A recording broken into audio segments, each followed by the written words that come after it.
All right, everybody. Welcome back to Smirking Gun Reviews. This is Rob. I don't know. This doesn't have like a thing that tells me what time and everything and when it actually starts. So we're just kind of winging it here.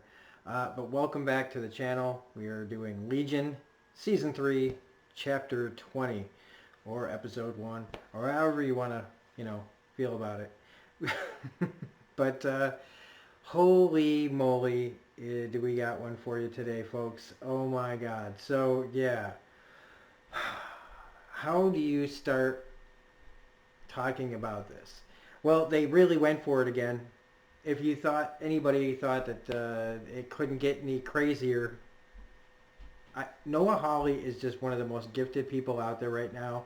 Between this and Fargo, honestly, uh, like I know he started out on like Bones and stuff like that, but he has really just been knocking it. Him and Brian Fuller, I think, are two of the best guys in TV uh, directing and creating right now, period.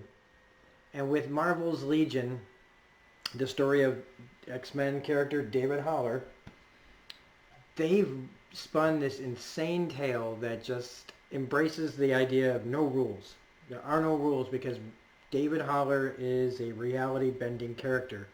And so the entire time you get to try to ask yourself, is any of this happening? Or is it just in my mind? Or is it a dream?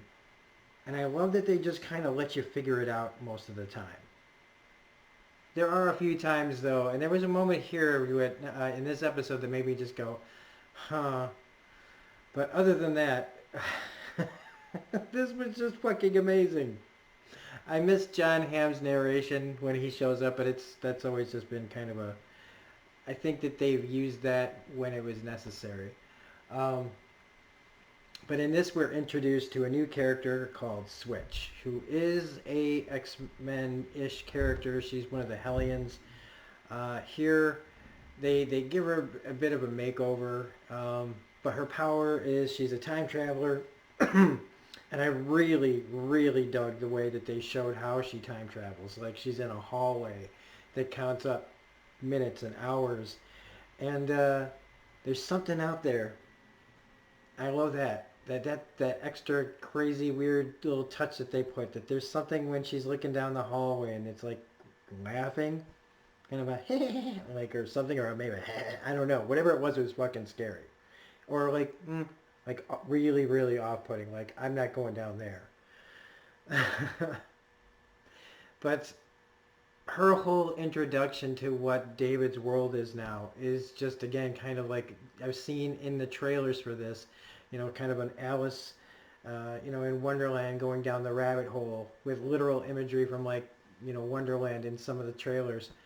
Um, Finding David like having set up this kind of hippie commune where people are getting high off David, literally, even the flowers, which is just hilarious. And it just every time I think this show just can't get cartoony in the best possible way because if you've never read like anything of Legion's, it's basically anything goes. He's like Deadpool if Deadpool had Legion's powers. Like it just the most imaginative, bizarre stuff always happens in his books, and so you just need to prepare yourself because like a lot of things that I've been watching lately, like Dark, um, and this, and Too Old to Die Young, and even The Handmaid's Tale. Like these are some complex shows, and they are not for everyone. In fact, a lot of these are just generally not for mass consumption. Legion would have never probably even finished the first season on network TV because of just how crazy original and over it's the audience's head that watches a lot of network. No offense to everybody that watches network, but come on, seriously, shows like this don't make it on network. They just don't. Lost was not this. This is even bit like more, like a bigger leap for normal audiences to get onto, because it's not done conventional ways because he's not a conventional character. And so Noah Hawley just lets caution to the wind and gives us some of the greatest imagery in any series I've ever seen. Even in this episode, every single shot just about has something amazing or interesting or like eye-catching to follow throughout the entire thing. Like the fucking ship that has like a glowing. Was it? It's supposed to be a flying narwhal because of the thing at the front of it. It's just, and still with the ladies with the mustache, the lady mustache robot guys. Those are just still creepy as fuck. Um, but we get to see what Lenny's like here. It feels like Lenny's kind of like when she was with Farouk, except not a slave. Like she's just bored. Like she's there to be like, hey man, tell me, give me some information, because being at a commune and being all peaceful and laying low doesn't really seem like Lenny's, way of doing things. Lenny's loud. Lenny's a bunch of fireworks going off, in a crowded room full of elderly people and small children with no exits. So this would be really boring to her, but I guess, because where else would she go? Anywhere else they'd find her. So she's kind of trapped with David in a way. Um, but when we get to like the kind of Groundhog Day situation that we get in this episode where everything just goes bad, I was like, how the hell did they sneak up on him? But I love Carrie's freaking outfit. She's just coming down in a sword and an Indian. She reminded me of like old like Danny Moonstar, I think, from the New Mutants a little bit there. I don't know why. She just has that very, I don't know, cool attitude. But then, poof. Did I say full spoilers? David just fucking disintegrates her. And then like takes all the bullets here because I had to pick this. I just love that image of like blocking all the bullets. But then David gets shot by Sid from behind. And so Switch has to start the day over. And this time she gets there a little bit earlier, tries to get him away from everything, takes him up top where, he thinks he's got everything under control. But boom, again, Sid comes through the door, shoots him shoots him again. And so now Switch has to go even further back, except in that situation where David gets killed the second time, Farouk spots her. And it's still crazy that the Shadow King is working for these people. Like, dude, I know Sid's pissed off and she has every right to be. But first off, shooting first and asking questions later says she's done like trying anything with him, and I guess, yeah, I mean, like I said, she has every right to be. It just sucks that it went down this path. It sucks that it got written that way a little bit to me, just because David, like in the second season when they're always saying, David's always saying, I'm a good person, I deserve love. David is a good person, and he does deserve love. It's just that, he's, because of how crazy he really is, like, it's sad. It's tragic to me because he just wants to do the right thing, but his mind is so screwed up that it never lets him. It's just this. It's such a sad character, really. But Farouk kind of gets a hold of Switch and takes her to the astral plane where they have a little tete-a-tete. He is just infinitely creepy and charming at the same time. And in fact, I mean, when I think about the Shadow King and what I would want him to be like, it was just from almost the word go, this guy captured what I saw all those years ago in the comic book. It's him.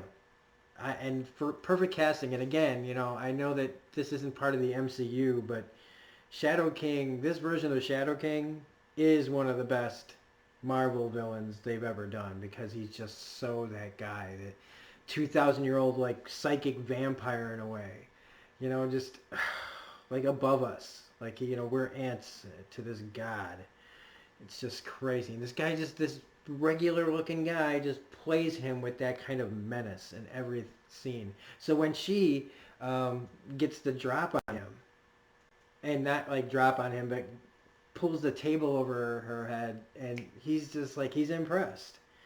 Which is another sick part of him, because he does admire things, but like in a way that it's just like, oh, haha, oh, like, but nothing like, not real respect anyway, kind of just like, ooh, you little trickster, like, I don't know, kind of a way you like handle a small child or whatever. It's like, oh yeah, that was really good of you. That was clever. But eventually, Farouk has to tell them what's going on. And so they plan to go in, and it's nice to see the plan from the end of it to the, like all the way back to the beginning of the plan, and getting to see what's going on with, them putting Ptolemy back to go, putting Ptolemy's mind inside a robot body, except it's really whatever it's not, did they say framework? Same as like Agents of S.H.I.E.L.D. I can't remember if they said framework or something like that. But that's him, sort of. He's somewhere in there. But they go in, and again, like this time though, it doesn't quite turn out the way that they want it. And David is a little bit more ahead of them and takes the whole fucking place out of there.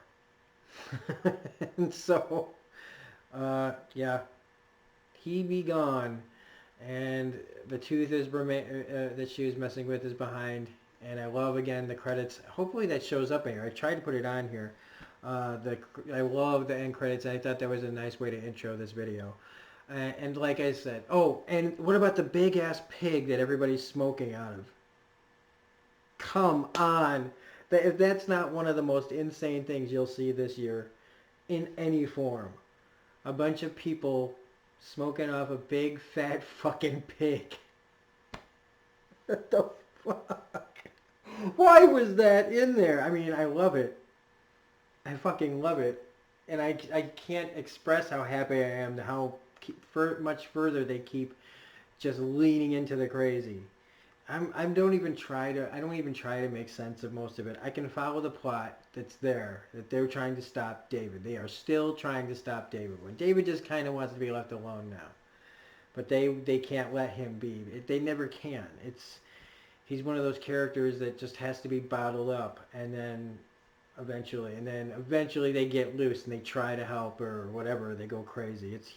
They're the Omega level characters that, after a while, they, like Thanos, has to be kind of like pushed to the side, killed off for a while before they somehow come back and whatever. But right now, David's on the run with his time traveler, and they don't know how to stop it.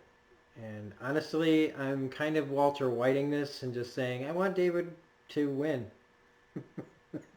I want David to win because I always want David Haller in the comics to win, because he really means well. And even, like, we all fuck up, and this person has got this tremendous gift, and he's still figuring it out. And it sucks when how it sounds like I'm just dismissing what he does, but I'm not. I'm just fascinated by the journey, and anybody that gets in his way, to me, honestly, it's a work of fiction. So I'm going down with the ship. So I am fully on board with David being a bad guy, and let's just remake the universe, in my opinion. So anyway, if you liked this review, please hit the like button, comment, share, subscribe. Let me know how I'm doing. Let me know.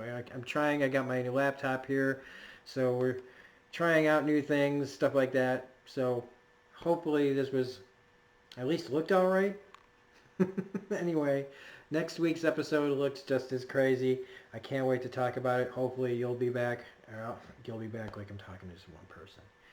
Woo! No, I'm talking about 666, just like David. So anyway, this is Rob at Smirking Gun Reviews saying have a great night, and we will see you next time.